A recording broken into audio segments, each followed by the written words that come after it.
This is not about Donald J. Trump. This is about something that has animated American strategic thought for 150 plus years. In order to get a future benefit in Greenland, we are actually destroying our ability to work with others. China is surpassing us. So we're trying to shut the door in Greenland to make sure that we have the strategic things we need. If the Chinese or Russians decide that Puerto Rico should really be independent and start talking up to Puerto Rico about how they can become independent from the United States, we would see that as an infringement on our sovereignty.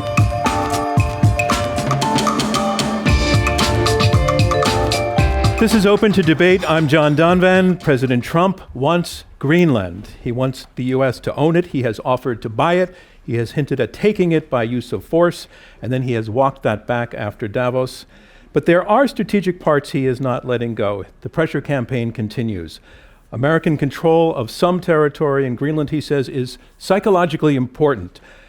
All of this has set off a storm of astonishment and worry, certainly among America's NATO allies, because the nation that owns Greenland, Denmark, is a member of NATO, the alliance that the U.S. has led for 76 years. Denmark does not intend to sacrifice its sovereignty. But some experienced strategic thinkers say what the president wants is not beyond reason, that there is a thoughtful case to be made for U.S. control of at least some parts of Greenland. Two of them are about to join this debate.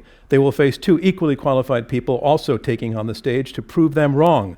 We're at the Council on Foreign Relations in New York, our partner in this episode, to witness the arguments around this question: is U.S. control of limited territory in Greenland a strategic necessity? Let's meet our debaters. First on the side, answering yes to this question, I want to welcome Alexander B. Gray. Alexander served at the White House for 4 years, most recently as Chief of Staff of the National Security Council and Deputy Assistant to President Trump. He's now a Senior Fellow at the American Foreign Policy Council. Hi, Alexander. Welcome to the program. Thanks, John. You are a fourth-generation Oklahoman, I understand. How are you liking these East Coast winters? Nothing compared to tornadoes. Fair enough. Well, anyway, I'd like to welcome you with a round of applause to our stage. And Alex, your partner is Michael Pillsbury. Michael is a longtime U.S. defense and foreign policy strategist. He held senior Pentagon roles under President George H.W. Bush and has been a key figure in shaping U.S. policy towards both China and Afghanistan. Now the Senior Fellow for China Strategy at the Heritage Foundation, and author of a book called The 100-Year Marathon about China's long-term strategic ambitions. Welcome, Michael. Welcome to the program. What point are we at in the 100-year marathon? 25 years to go. All right. Welcome to the program. Taking the opposite side of this argument, I want to welcome Dr. Kori Schake. Kori's career in government includes the U.S. State Department, the Department of Defense, the National Security Council. You are now the Senior Fellow and the Director of Foreign and Defense Policy Studies at AEI, and you recently came out with your new book, The State and the Soldier. Kori, you are an Open to Debate veteran. We think this is a record, that this is your 8th time debating with us, more than anyone else. Wow. Does that give you an edge in this program? I sure hope so. We'll see. Welcome to the program. Kori's teammate is Max Boot. Max is an historian, an author, and a columnist for the Washington Post, a former CNN Global Affairs analyst, and also served as foreign policy advisor to the presidential campaigns of John McCain, Marco Rubio, Mitt Romney. He is currently a Jean J. Kirkpatrick Senior Fellow for National Security Studies here at the Council on Foreign Relations. Max has written a number of books, including his biography of Ronald Reagan titled Reagan, His Life and Legend. Max, any guesses on what President Reagan would think of this moment in foreign policy? Well, there you go again, John. I think he would probably be pretty surprised to find a president of his own party who opposes immigration and supports tariffs. All right, sounds like we're beginning to get the start of your argument. So welcome to the program, Max. All right, we're going to go to our first round, and our first round is comprised of each of the debaters taking the floor to make their opening statements, telling us why they're answering yes or no to our key question. That question, again, is U.S. control of limited territory in Greenland a strategic necessity? Alexander, you are up first. The floor is yours. You have 4 minutes to answer for us. Well, it's a pleasure to be here. Who would have thought a kid from Oklahoma would be here at the Council on Foreign Relations in Manhattan? It's an honor. So I think before I explain why I support this proposition, we need to go 9,000 miles from Greenland to a place called the Solomon Islands in the South Pacific. The Solomon Islands is a sparsely populated archipelago in a key sea lanes near Australia. It has been a critical choke point in the Indo-Pacific since before the Second World War. American Marines died on Guadalcanal at huge numbers to keep it safe. And why is it relevant to Greenland? It's relevant to Greenland because, like the situation in Greenland, it is a hub for malign, peer competitor influence, namely China. When China first came in 2019, first came into the Solomon Islands, it was relatively benign. They came in under the proposition that they were going to provide economic opportunity to the people of the Solomon Islands and maybe some infrastructure support. They came in and they very quickly started expanding into political control, into potential military opportunities, dual-use ports, airfields. Very quickly, the Solomon Islands, sitting at a strategic choke point in the South Pacific, became a quasi-Chinese colony, to the extent that the Solomon Islands government, under the influence of the People's Republic of China, has allowed uniformed officers of the People's Armed Police to actually go into the Solomons and enforce Solomon Islands law against Solomon Island citizens. That is an extraordinary use of malign foreign influence. And my contention is it will happen in Greenland if the United States does not act proactively to prevent it from happening. And this isn't new. This isn't unique to Donald Trump. American presidents since Andrew Johnson in 1867 have viewed the security of the United States as intricately tied up with the security of Greenland. It's why we tried to buy it under Woodrow Wilson in the First World War. It's why Franklin Roosevelt sent Marines to occupy Greenland in the Second World War. It's why Dwight Eisenhower and Harry Truman both viewed the security of Greenland as integral to America's security posture against the Soviet Union, particularly the Soviet undersea threat in the Cold War. The moment Greenland achieves independence, which their own national security strategy says they intend to do by the 2030s, set aside this current kerfuffle. When they get independence, like the Solomon Islands, they will be 57,000 people whose aspirations for sovereignty will quickly run into the malign influence of Russia and China. And you will see, just a couple thousand miles from the east coast of the United States, sitting astride critical sea lanes that have been American priorities for decades, you will potentially see Chinese submarines and aircraft and Russian submarines and aircraft menacing key and core U.S. strategic interests. This does not have to be personalized. This doesn't have to be about any American president. It wasn't about Andrew Johnson. It's not about Woodrow Wilson. It's not about Donald Trump. This is about a core, continuous American security interest, and we have to prepare for that day in the near future when an independent Greenland will pose a threat to the United States, regardless of the good intentions of our friends, our Greenlandic friends. We have to have a plan today for what a post-independence Greenland's security architecture looks like so that they are prepared to uphold their sovereignty while the security of the United States is protected. Thank you. Thank you, Alex. Our next debater taking the position that American control of limited territory in Greenland is not a strategic necessity. I want to welcome to the stage Max Boot. Max, the floor is yours. That can be an applause round. Well, thank you very much. I have to confess, if somebody had told me a couple of years ago that we were going to be debating whether the United States should annex all or part of Greenland, I would have thought you were crazy. But then I would have also thought you were crazy if you suggested we were going to tear down the East Wing of the White House or close the Kennedy Center. There's a lot of things going on right now that are pretty strange.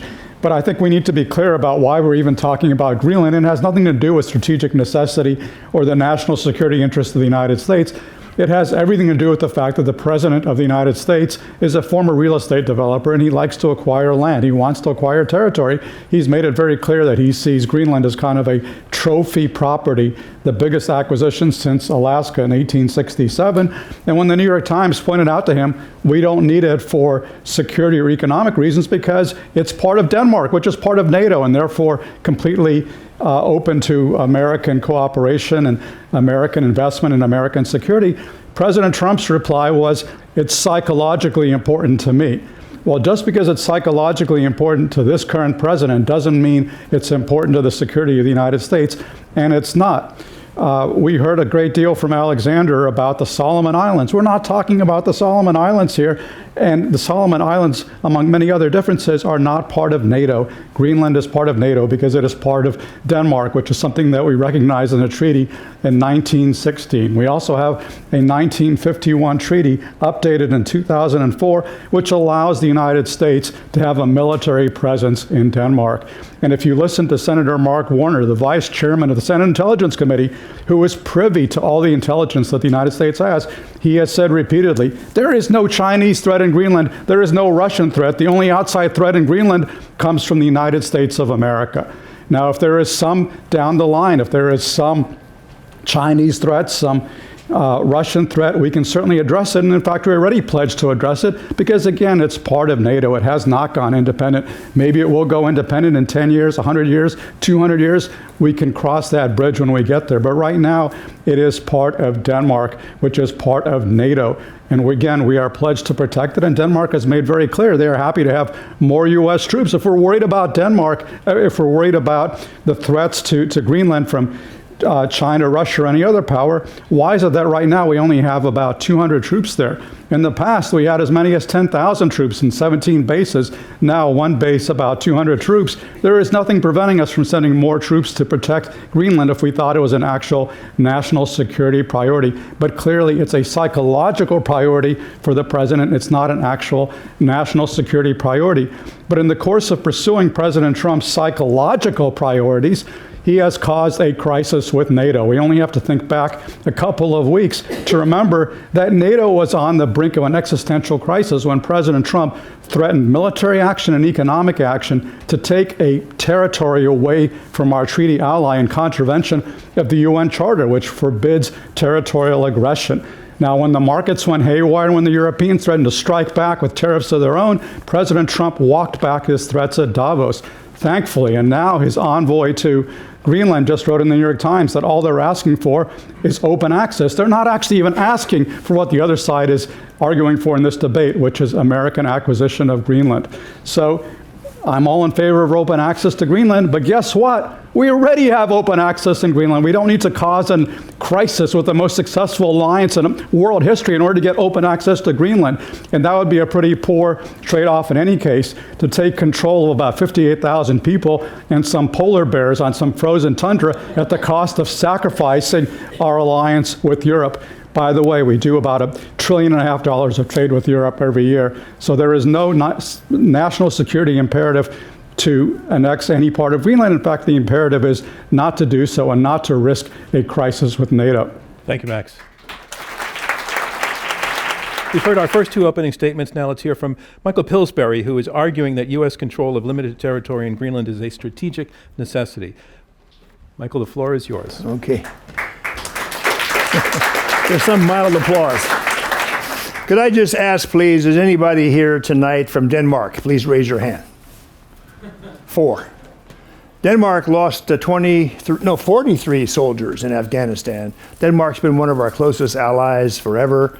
I happen to love Denmark myself. So there's no intention from me, or I think from anybody else, to offend or insult Denmark by talking about the importance of Greenland. And I think some Danes already are coming to understand that there's a strategic network that Greenland's part of. It began in the early 50s. The 3 biggest early warning radars, one in Alaska, one in England, the third, and the first one in the V shape to detect enemy missiles was in Greenland. Greenland has several other increasingly strategic roles. Alexander Gray already mentioned the submarines. He has a scenario in his testimony to the Senate about a year ago. Suppose Greenland follows its own law. I believe it's called the Self-Government Act of 2009. It's an option if there's a vote, a referendum, and the majority prefers independence, then it obligates Denmark to begin negotiations over how to do the split, how to divorce. So the machinery is there. There are several other legal approaches, a compact of free association, Alexander has talked about and written about. Insular areas is another concept. So it's not annex at all anymore. It's President Trump saying that after his long meeting with the Danes and also with the NATO Secretary General, he and his team now see how they can get the strategic benefit that he wanted without annexation or without necessarily even any territorial control. These are phrases the Chinese have picked up. And by the way, the context for all this is China, our long-term competition with China. Bipartisan, Joe Biden talked a lot and did a lot about it. The Chinese are going to have many opportunities in the next 20 years or more to kind of get the drop on us. And this is one of the opportunities. They're already talking about it worldwide. The Chinese are saying this proves the Americans are still colonial bullies, and they will do this to you. It's addressed in Africa, Latin America, South Asia. This is an example of the evil American. By the way, they don't say Donald Trump. They don't say this is a real estate magnate from New York, who has ego problems. No, they say all Americans, the American government is out to do this to you people. So we've got to be alert to strategic challenges when they happen. And Alexander and President Trump himself have pointed out this has an importance that has to do with the rise of China. We simply can't have a country going independent if they do that, and the odds are they want to in Greenland, and then have the Chinese and Russians step forward and say, you're our friends now.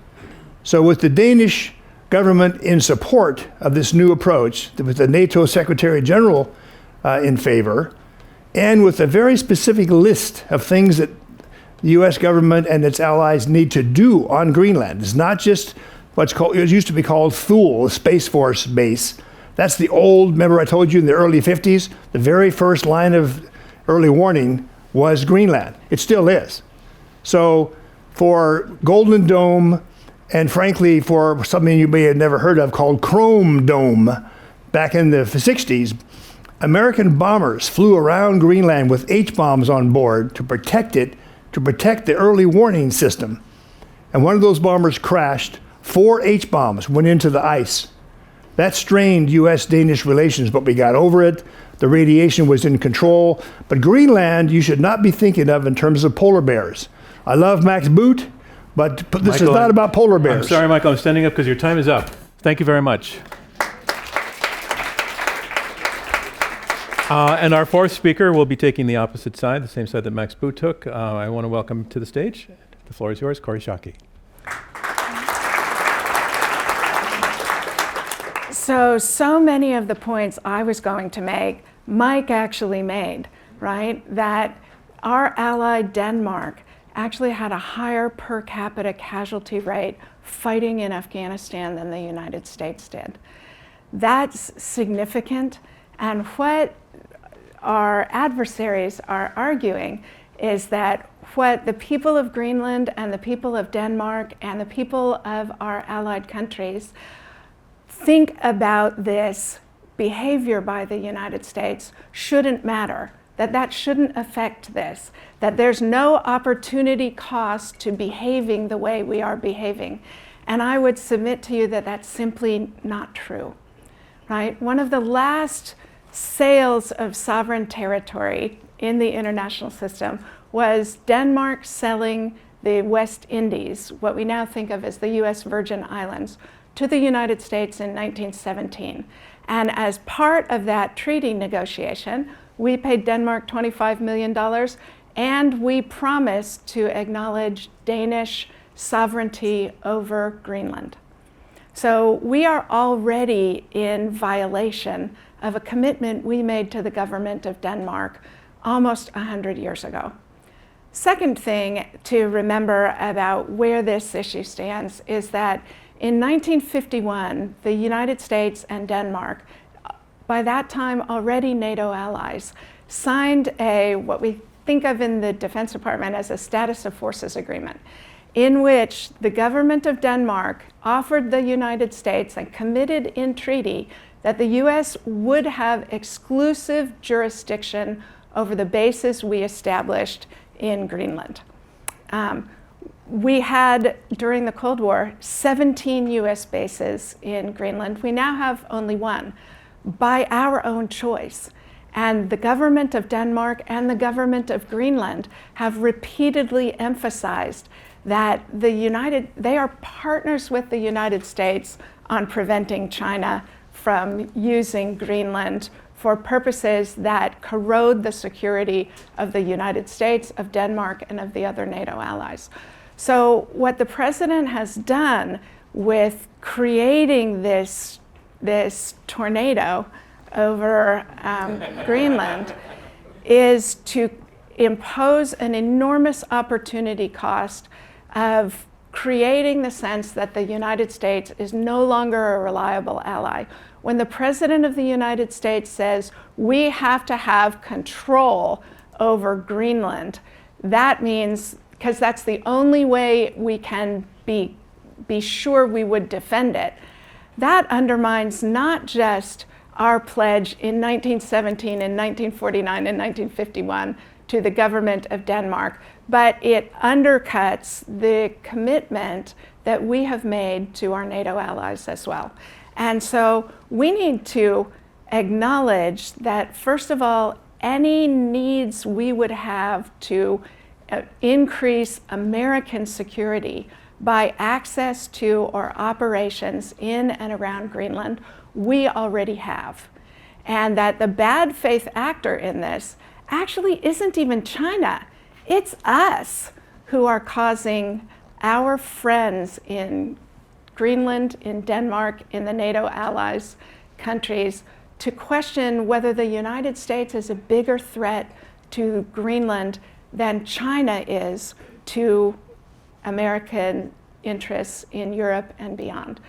That cuts to the fact that no dominant power in history has ever had as much voluntary assistance as the United States gets from friendly countries, and we're destroying it with these threats to Greenland. Thank you, Kori Schake. That concludes our opening round, and now we move on to round two, where the debaters and I will have more conversation on the topics that were raised, and they can break in on each other, question each other. They'll also take questions from me and in a little while questions from you, our audience here at the Council on Foreign Relations. But just to summarize what I think I heard in the opening statement, the team that's arguing that the U.S. should have some control for at least limited portions of Greenland because it is a strategic necessity. It's Michael Pillsbury and Alexander Gray. They're saying fundamentally it's all about China, that China is a threat, a malign foreign influence, that China has established a record in situations where status of sovereignty might be considered ambiguous, of coming in and doing things that are harmful to U.S. security. They anticipate that may happen again as Greenland faces potentially a vote for independence, and the rules would have to be rewritten. They feel that things need to be established before that happens. And fundamentally, they argue that it's a necessity because otherwise the United States would be incredibly vulnerable to an attack from China. The team on the other side is saying it's not at all about China. This is not about China. This is about a president's appetite for real estate. They also make the case that the status quo works, that the United States already has access that's needed through its arrangements through NATO and through Denmark, and that Denmark has been an exceedingly friendly and cooperative partner in NATO and in regard to Greenland as well. And that secondarily, the impact of the president's pressure campaign on NATO has been terribly deleterious to that relationship, and in ways that I think you're suggesting may take a very, very long time to repair. I want to take something, Kori, that you said in your opening statement to Alex Gray. Taking everything together, Kori was arguing not just that the aspiration for control in Greenland, but also the way that it's happened. That in this case, she says, China is not the bad faith actor, we are, the United States are. What's your response to that? Oh, you don't have to stand anymore. We're sitting through all the rest of this. Unless you're insulted by the other party. Well, then we stand up. Yeah. Look, I think that the United States remains the greatest force for good in the world, and the idea that we are the problem in Greenland Again, let's not personalize this. Let's not make this about individual American presidents. It's not about Andrew Johnson. It's not about Donald Trump. It's about the fact that we have to deal with the future of Greenland as the Greenlandic people most likely want to see it play out. And they were on the path to independence before December of 2024, and they're going to be on that path again. And can I jump in? Because you're essentially repeating your opening argument, which is fine, but I would like a response to Kori's position that in the way the United States has conducted itself has caused an awful lot of harm, to the degree that she'll say we're the bad faith actor. And if you could respond to that framing of things to refute it. Yeah, so I don't think that the United States is a bad faith actor when what we're simply trying to accomplish here is worrying about what happens to the 1951 treaty when an independent Greenland refuses to acknowledge the 1951 treaty. The 1951 treaty was forced upon them by their colonial masters in Copenhagen. Why would they choose to honor the 1951 agreement post-independence? That's why we have to come up with a framework today to prevent them from having the same lack of choice that our friends in the Solomon Islands and Kiribati and Tonga and parts of Africa were confronted with when they were met with malign foreign influence. So you're fundamentally arguing that the status quo that you feel is working is not long for this world, very potentially, and therefore you can't count on it. So Max or Kori, if you can respond to that. Yeah, I'd love to. So first of all, we're not taking control of the Solomon Islands, even though we acknowledge that those are hugely consequential. So to take your parallel of the Solomon Islands and Greenland, why do we need to take control of Greenland if we haven't felt the need to take control of the Solomon Islands? And the second point I would make is that even if Greenland negotiates independence from Denmark, there's going to be a negotiation about the status of bases. There's going to be a negotiation about what will and won't carry over. And as part of those negotiations, if we're considered a threat to Greenland, they're sure not going to want American bases and American operations there. Whereas if we were friendlier and respecting our current obligations, they're much more likely, even if they become independent, to want a continuing American military presence and a continuing American security guarantee. Michael? Same question? No, a response to Kori's response. Kori just doesn't get it yet. I need to give her a free copy of 100-Year Marathon. I enjoyed her book, Safe Passages. Safe Passage. It's all about how, as America surpassed England, people didn't understand what was happening. That's what's happening now. China is surpassing us in many areas.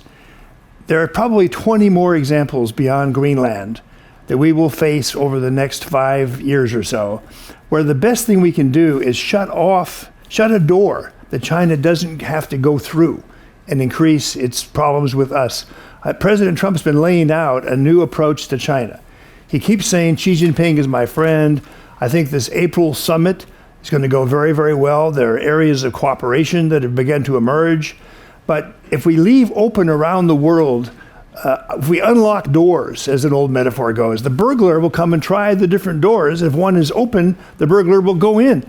So we're trying to shut the door in Greenland to make sure that we have the strategic things we need. The metaphor. Okay, I'm confused because my understanding, and maybe I'm off, but my understanding is that Greenland is in the northern hemisphere, a long way away from China and no relation to the Solomon Islands. So it seems like a rather far-fetched scenario to suggest that China is about to take over Greenland if we don't occupy it first. It actually kind of reminds me, as a historian, of the justifications used by European imperialists to gobble up territory all over the world in the 19th century, saying like, if we don't do it, some other country will do it. So that became a very convenient excuse. But imperialism is no longer acceptable. We now believe in the principle of territorial integrity, which is the underpinning of the entire post-1945 world order. It's embodied in the UN Charter. And if we attempt to take control of Greenland over the wishes of its inhabitants or over the wishes of our ally Denmark, we are doing grave damage to the post-1945 world order with no conceivable benefit. Alex?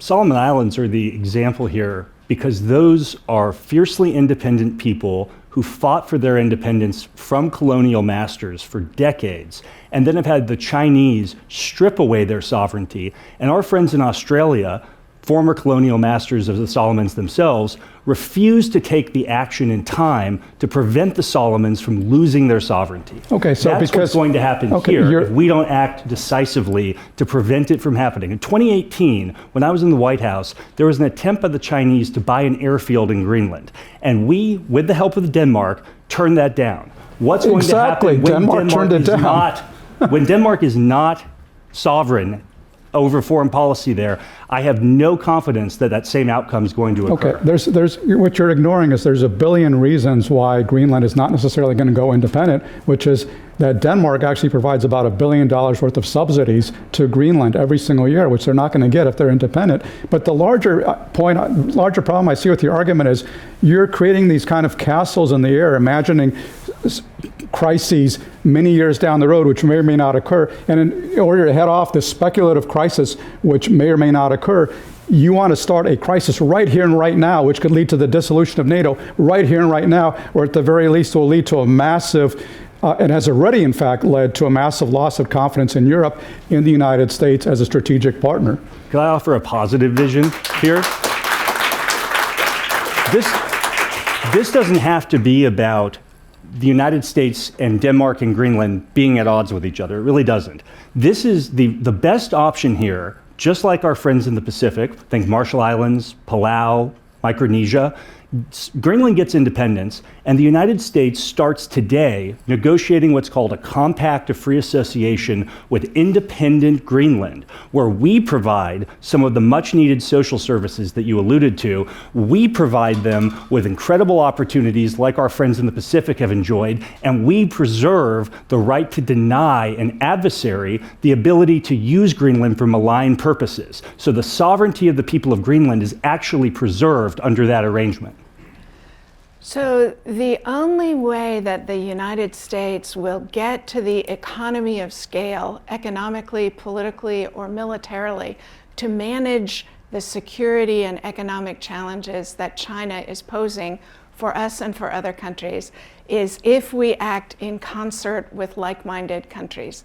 If we can build a platform of cooperative security with allies in Europe, with Japan, with South Korea, with Australia, and move forward together on China policy. And that's what the president's aggressive approach, disrespecting the sovereignty of Greenland and of Denmark, is now endangering.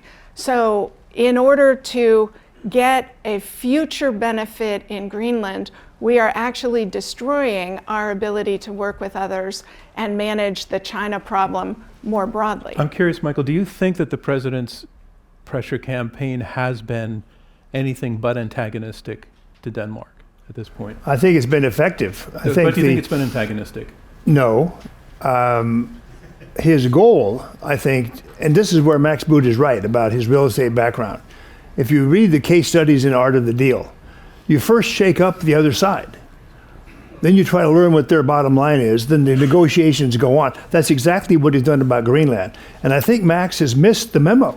We are not talking about annexing Greenland anymore. Nobody is, except Max. Let me ask you this question. If had the president not walked back the threat of force at Davos, we would be talking about annexation. I think that's what he was implying, use of force. No, because there's Compact of Free Association. Alex is mentioning several other means besides annexation. But the president said he would not rule out the use of force. And my question is, when we talk about strategic necessity, what does necessity justify? How far, if annexation were something that he were voicing, and I realize at this point it's become hypothetical, but it just... No, it was withdrawn. It was withdrawn. Nobody says annex anymore except you and Max Boot. But let's come to this debate. Max is going to take it back, aren't you? But let's come to this with what can we offer the people of Greenland that's positive? You've covered that. I want to ask you, what does strategic necessity justify in terms of American actions? It justifies us giving them the best offer we can give them. So membership in USMCA, offering them the potential. Let's put the 57,000 people of Greenland, if they want Danish healthcare, but their security and sovereignty is critical to us, let's put them on TRICARE. Let's put them into the U.S. veteran system. Let's find creative ways You're going to provide Obamacare for people in Greenland, but not in the United States? Is that what you're saying? I'm not arguing against Obamacare, Max. I'm arguing that Greenland's a security issue for the United States, and it justifies extraordinary exertion to keep it safe. Can I just read you 2 poll results very quickly, John, Sure. that I was looking at on my phone as we were talking? You were looking at your phone in the middle of a debate? Weird, I know. John, he wasn't paying attention to you. He's looking at his phone.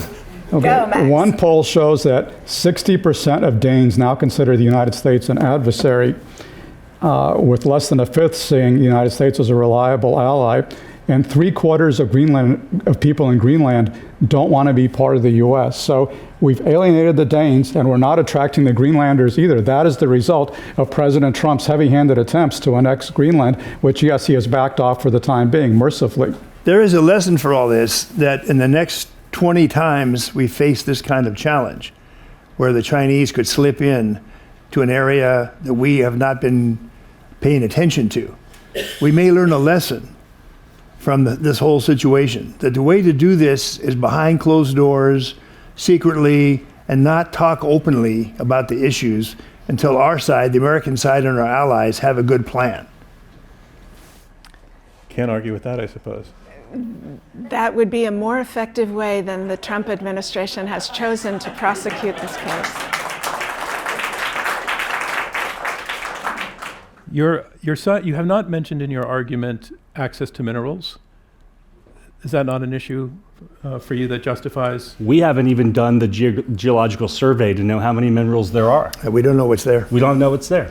It's the Danes haven't done the spade work for us to even know. I hope it's a lot. I hope we'll find a way to take advantage of it. If we can take advantage of it for the benefit of the people of Greenland, we could actually do something incredibly useful, which is do like we do in Alaska with the Alaska Permanent Fund and have royalties from the development of those resources go to every Greenlander for their own benefit. There are ways that we could, if these resources are what people speculate they are, it could be a great way to develop Greenland and to empower the people of Greenland to protect their sovereignty with our help. So Alex is painting a pretty positive scenario of a time when Greenland has asserted its independence, which may or may not happen. You said maybe 50 years, but we don't really know.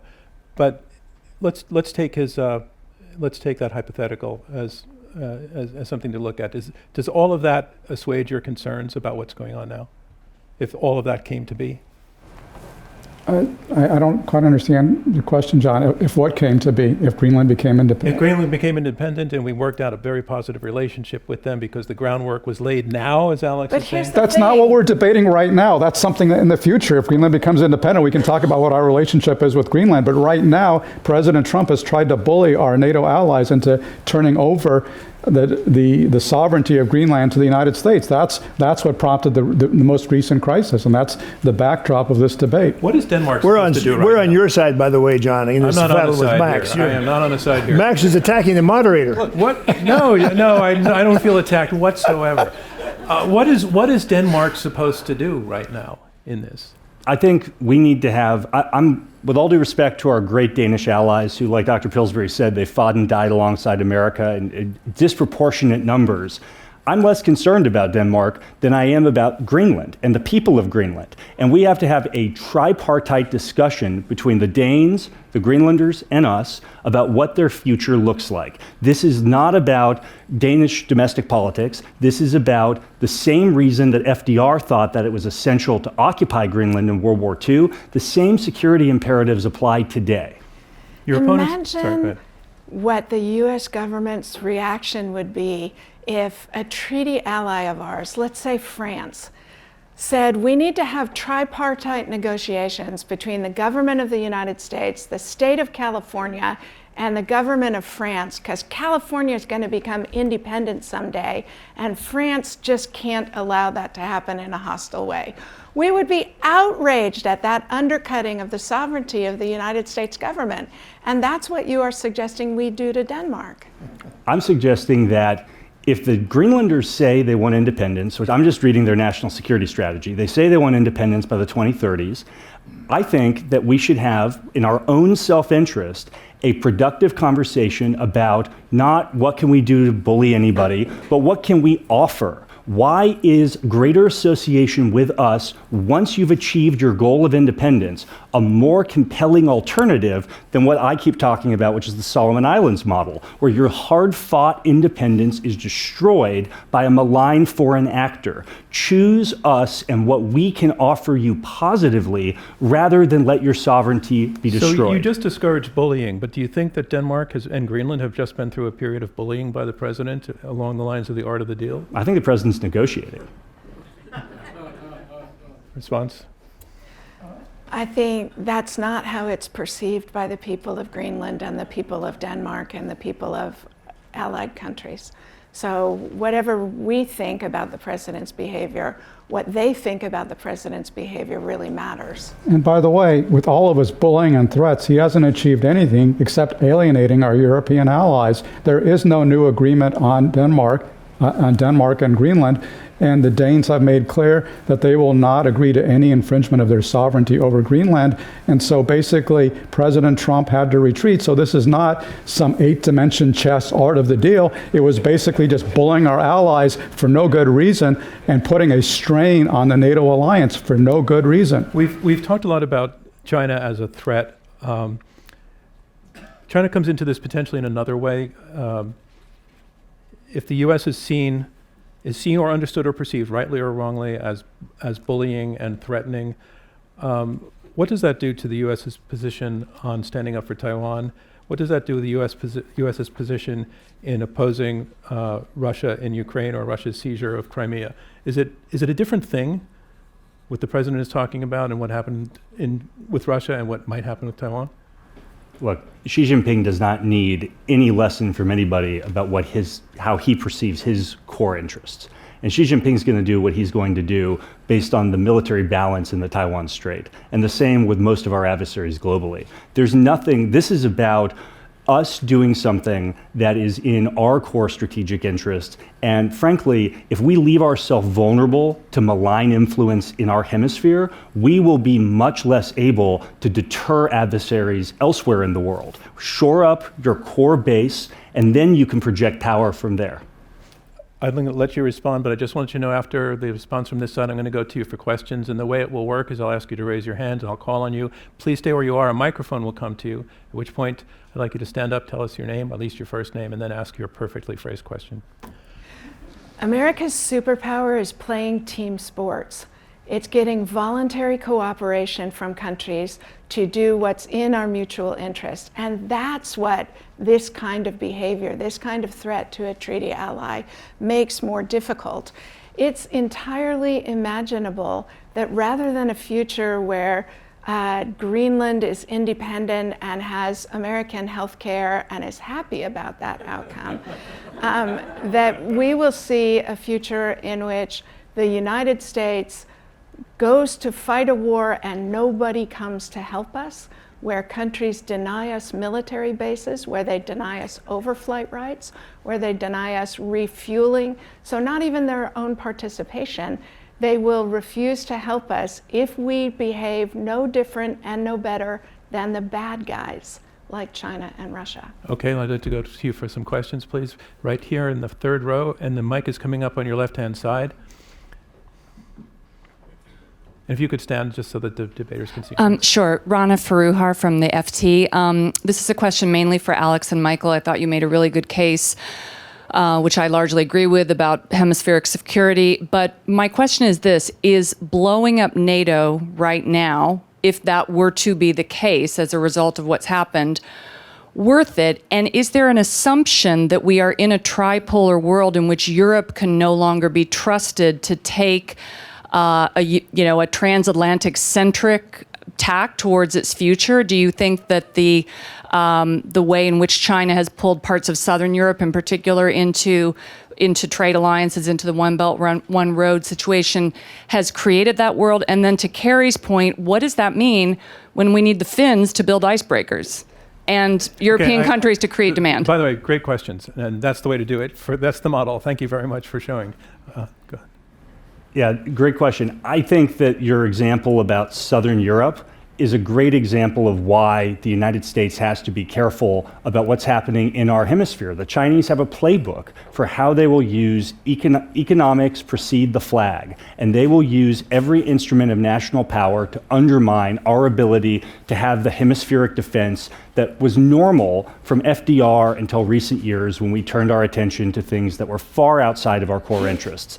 Now, the United States will always be a critical part of NATO. NATO is the greatest alliance in the history of the world. We need to, as hard as it is for everybody in this room and outside, to separate this from the personality in the White House today. This is not about Donald J. Trump. This is about something that has animated American strategic thought for 150 plus years. Let's think about how our interests will be threatened in the years ahead by the exact pattern of Chinese behavior you just laid out, not what's happening with American politics today. Alex, part of the question also was, if NATO is blown up because of this aggravation, is that worth the cost? NATO's not an alliance. We're not all in this because we're best friends. We're in it because it serves each other's core interests. And the interest of Europe is to prevent a hegemon like the Russians from taking over continental Europe. The United States, as the balancing power, is able to come in and prevent that from happening. As long as that's the power dynamic, that will be the logic, the strategic logic behind the NATO alliance. Let's not worry about who said what to whom. Let's focus on the power dynamic, and that's why NATO's relevant, and that's why we're relevant to NATO. Next. You know, if you listen to what Alexander says, you would imagine that every U.S. president going back 150 years has been obsessed with annexing Greenland, and that this has been one of the fundamental tenets of American foreign policy, has been to annex Greenland, whereas in fact I'm pretty sure that in the last 70 years the only president who's actually thought to annex Greenland is Donald J. Trump. In fact, no, Harry Truman for sure. That's what I'm saying. Since Harry Truman, I said 70 years, Michael. Since Harry Truman, the only president is Donald J. Trump. Okay, sorry. And what has actually been an animating principle of American foreign policy for the past 80 plus years is collective security. And any American attempt to infringe on Danish sovereignty over Greenland undermines the concept of collective security, undermines the NATO alliance, and so it actually does grave damage, as Kori has been arguing so eloquently, to America's core security interests. All right, I'm going to take another question. I have one amendment to the question rules. Please just ask one question. Right in the front, sir, if you can stand up, the mic will come on your right-hand side. Hi, my name is Philip Ellison. You know, for the past 60 years, since the 1960s, we've seen the move toward decolonization. Greenland is not anything but a colony of Denmark. It is not a state like California in the example used earlier. My sense is that we're not thinking far enough into the future. And I think that what we should be talking about is negotiating directly with Greenlanders. And I've known Greenlanders, and I know that they're native people. I'm sorry, I need they don't to consider land your themselves. question, if you can. Okay. When are we going to start talking directly to Greenlanders and not forget, but of course, not to sideline the Danes? Would either of you like to take that other side? I think the answer should be never. The answer should be never, you say? Well, again, this is a little bit like, to use Kori's analogy, it's like if the Chinese or Russians decide that Puerto Rico should really be independent and start talking to Puerto Rico about how they can become independent from the United States, we would see that as an infringement on our sovereignty. We would see that as a threat to U.S. national security. And when you say talking to the Greenlanders, there have been credible reports in the Danish media of U.S. envoys trying to foment an independent movement in Greenland and trying to wage covert action in Greenland to try to lead to a secession movement. We would not tolerate that in our territory. I don't know why the Danes should have to put up with it in their territory. Other side? So I think that we already are talking to the Greenlanders. We have a consulate there. was set up under President Trump and I think christened under the Biden administration. Look, a couple weeks ago, we had a joint meeting between the foreign ministers of Greenland, Denmark, and the United States. And it was a productive meeting. And among the topics that have been publicly disclosed were how can we have a closer direct contact between the people of Greenland and their government and the United States. That's the logic here. This is the strategic logic. Let's set aside our concern about Danish domestic politics. The concern here is that Greenland is moving in one direction, and if we're caught flat-footed and we don't respect the sovereign decision of Greenlanders over the next 10, 20 years, I'll tell you who will come in and fill the gap: the Chinese. Another question, all the way in the back. Hi, Louisa Bockenheiser here. I have just a small fact check on it was on the geological surveys. The Danish government has indeed done extensive geological surveys of Greenland and made them publicly available. And currently there is a rare earths deposit being explored by a New York-based company, NASDAQ listed, so just a small fact check.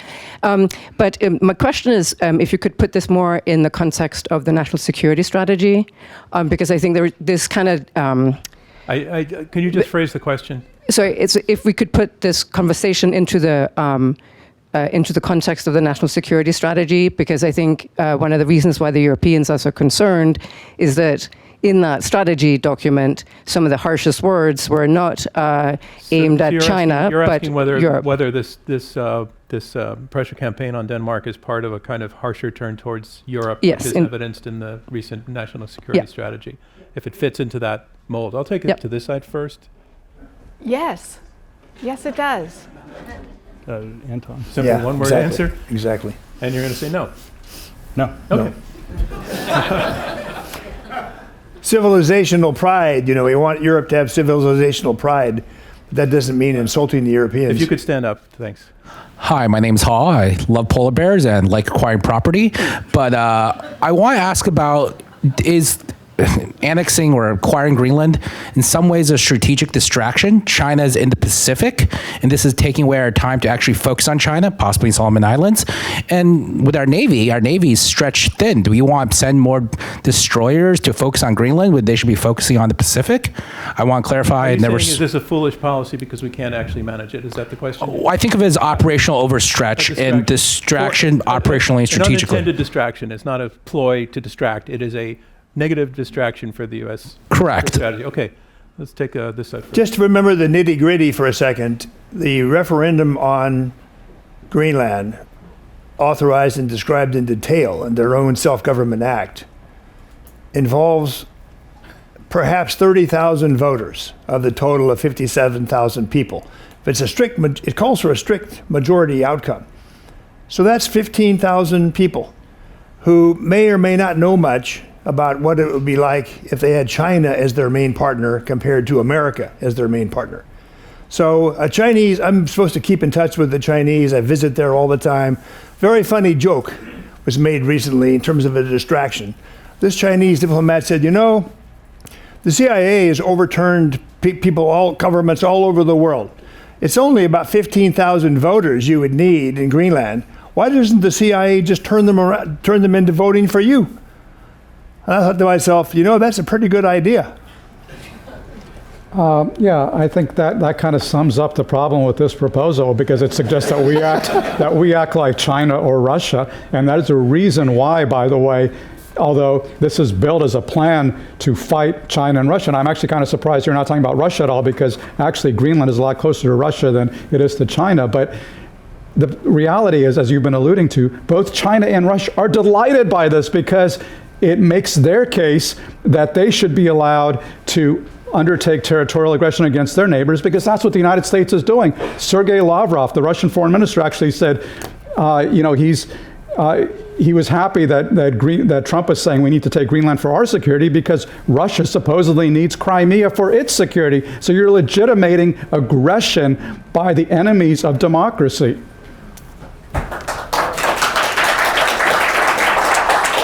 Right in the aisle. Hi, I'm Rachel. I have a bit of a clarifying question. The debate is U.S. control of limited territory, but we seem to have moved on to annexing all of Greenland instead of limited control. So my question is sort of, wouldn't you concede that already having bases or expanding the number of military bases, as you said that we already are allowed to do, would be us having limited control of Greenland? Well, I think we're talking about changing the status quo in some way beyond where we are now, which is what you're opposing. But let's take the question on. You're already making the case that we already have the control. Yeah, what are you opposing exactly? We are opposing the notion that the United States should violate the sovereignty of Denmark, should threaten a NATO ally with acquisition of its sovereign territory, when in fact that ally has already, by treaty, ceded to the United States everything we need in order to secure ourselves and them. And it's worth pointing out very quickly, we have bases in dozens of countries around the world where we don't own the territory, so it's very easy to have a U.S. base without actually owning the territory. Diego Garcia.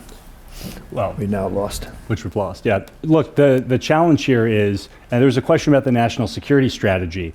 This is uniquely important to the United States because of its hemispheric element. This is not an American military base somewhere else in the world. This is a strategic priority in a way other things are not. And so the question about limited sovereignty that covers bases, look, we already have the 1951 agreement. The 51 agreement has been underutilized by presidents of both parties for 35 years. We should use I say call Denmark's bluff, put more US troops in under the 51 agreement to the hilt. That doesn't solve the fundamental problem, and neither does limited sovereign territory over bases, that we are moving on the path toward an independent Greenland that will not be in a security position to defend its sovereignty, and that will hurt our security. All right, that is the conclusion to the question and answer portion of the debate. Thank you, everybody who asked a question. And thanks to the 14 hands that I still see coming up for your patience in not being able to get to ask one, but we really appreciated the questions. So now we move on to our closing round. And in our closing round, each of the debaters has one more opportunity to make their case for or against the question that we're asking. We are starting again, and once again they will stand, they will take the floor and appeal to you directly. And first up, once again, Alexander, your 2 minutes from that floor position starts now. You are arguing that the U.S. should control limited territory in Greenland as a strategic necessity.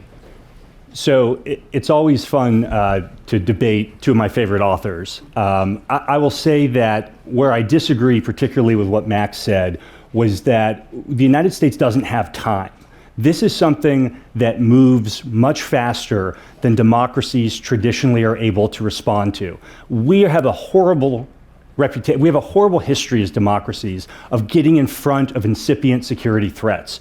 Our great friends in Australia thought they had, to go back to my favorite analogy in the Solomon Islands, they thought they had it under control. I had numerous conversations with Aussie officials who said, don't worry about it, mate, I got it covered. They didn't have it covered. And that's because we do not have a great ability as democracies to get ahead of these security threats, that autocracies move way faster. And so we've got to act quickly now to get ahead of it. That's why I'm advocating not doing anything to break up NATO, not advocating that we do things that would damage our relationship with our close European allies. I'm advocating we have a respectful conversation with Greenland, with the Kingdom of Denmark in the room, about what the future security arrangement of an independent Greenland looks like. And this means a compact of free association, most likely, where the United States provides for the security of Greenland, and most importantly, we have to have the right to deny any malign power under treaty the use of airspace, sea, or airspace in Greenland. We must be able to deny that. And that is what a compact allows us to do. We can put our best foot forward. We can give USMCA associate membership or allow an annex in USMCA that covers Greenland. We can offer the Greenlanders tremendous integration with the United States from an economic standpoint, from a social services standpoint, like we do in the compact states. There are things we can do today, and we don't have as much time as my colleague thinks we do. Thank you. Thank you, Alex. Max Boot is up next. He is arguing against he's arguing no to the question, should the U.S. control limited territory in Greenland as a strategic necessity? Max, your closing statement, please. Well, Alexander says that we need a treaty to deny any malign power access to the territory or air or sea of Greenland. And I fully agree. And guess what? We already have such a treaty. It's called the NATO Treaty. It actually exists right now because Greenland is part of Denmark. It is part of the U.S. security umbrella. And that is what we should be supporting instead of talking with Greenland about how they can become independent, which would be seen as an infringement of Danish sovereignty because Greenland has made clear that Denmark has made clear that Greenland is not for sale. Now, if at some point we reach a point where the people of Greenland vote to secede from Denmark, we can talk about what happens at that point, but that's an entirely speculative scenario right now. And right now, if we're talking to the people of Greenland about how they can leave Danish sovereignty, that's an assault on our NATO allies. It will be perceived that way. It has been perceived that way. It will be seen as the United States violating the territorial integrity of Denmark. And what this is really all about, folks, is the so-called Dunroe Doctrine, which is that President Trump is trying to revive his version of the Monroe Doctrine, but what he's really trying to revive is 19th century imperialism, where every great power can do what it wants and can prey on its neighbors, and so therefore he believes that the United States can dictate what happens in the Western Hemisphere. We can remove the leader of Venezuela, we can seize its oil, we can take control of Greenland, but you know what? That's an invitation to Russia to do the same thing in Ukraine. It's an invitation to China to do the same thing in Taiwan. This is a mortal blow. This is a mortal threat to the principles that have underpinned the global security order since 1945 and that have led to the greatest expansion of freedom, security, and democracy in world history. This is a danger to the United States. It's a danger to the world. It's a danger to our allies. I ask you to say no to annexation or control of Greenland. I ask you to say yes to collective security and NATO. Michael Pillsbury, your closing statement, please. Okay, well, 2 or 3 new points. Number 1, Chinese ICBMs, Chinese nuclear weapons, they're tripling the number of nuclear weapons. They have now gone to 320 ICBM silos. The American response is to upload more H-bombs to our Minutemen. A nuclear arms race is in the process of beginning. It's just context for what's going on in Greenland. We're in a long-term competitive struggle, if you will, with China. This is a case study in how it's handled. I mentioned before, I was joking, I was conveying a Chinese joke. What about 15,000 voters in Iceland? Greenland. I was thinking ahead. Don't we have the right, I hear Max's words, but don't we have the right as a country to offer to the voters in Greenland, this is the Danish subsidy, it will be doubled under the Americans. By the way, the NATO Secretary General himself is involved in this process. Trump was talking about, he praised the NATO Secretary General for his work on this new offer to withdraw annexation and move to something quite different. So NATO is involved, the Secretary General himself, FT's reported this correctly, by the way. How can we deny ourselves telling what would happen to the people, the voters of Greenland, when they're the ones, Max, they passed something called the Self-Government Act, 2009, quite detailed. If the referendum goes for independence, the Danish government is obligated to start the negotiations. So we don't have a NATO blowing up. We have the means of a solution to the problem that we've got to take Greenland more seriously than before. And we have the money and the means and the military and the intelligence to do it. Denmark does not. No offense to Denmark, but we can do it. Sorry, your time is up. Thank you. And Kori, Schake, you have the floor and the last word. So I will concede our adversary's suggestion that if only we could see our long-term strategic benefit in an independent Greenland, that the United States had public support that the United States Congress would extend the money that you suggest and ratify that treaty, and it would all happen in a context that does no damage to NATO and has public support in the US and in other countries. That could conceivably be advantageous for American interests, but that's not actually where we are. And where we are is that the President of the United States' behavior, threatening violence against a treaty ally of the United States that has fought alongside us and taken casualties in higher proportion of their population than we have, that threatening that ally has changed the dynamic. Max gave you the numbers on how it's changed the dynamic in NATO Europe and in Greenland specifically. We can't undo that. We can't. They won't unsee that. And the alternative team is suggesting that those things don't matter.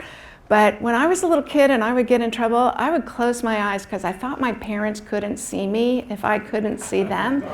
But allies can see the consequences of what President Trump's threats have done, and those will be enduring, and they are making us less secure and have the potential to make us less prosperous as well. Playing team sports is how the United States succeeds. And we have not done it well. We have done damage to that with the assertions we've made on Greenland. Thank you. Before our closing moment, I want to make an announcement that I'd like to extend an invitation for all of our in the audience and everybody viewing this to join us for another in-person debate, February 25th. It's going to feature Andrew Yang and Chris Hughes, co-founder of Facebook. We're debating the question, will AI make work obsolete? If you're in the DC area, please come join the conversation at the Hopkins Bloomberg Center, and you can visit opentodebate.org to register. That is a wrap on this debate. I'd like to invite the four debaters up to the stage here. And in doing so, first of all, I want to thank the council.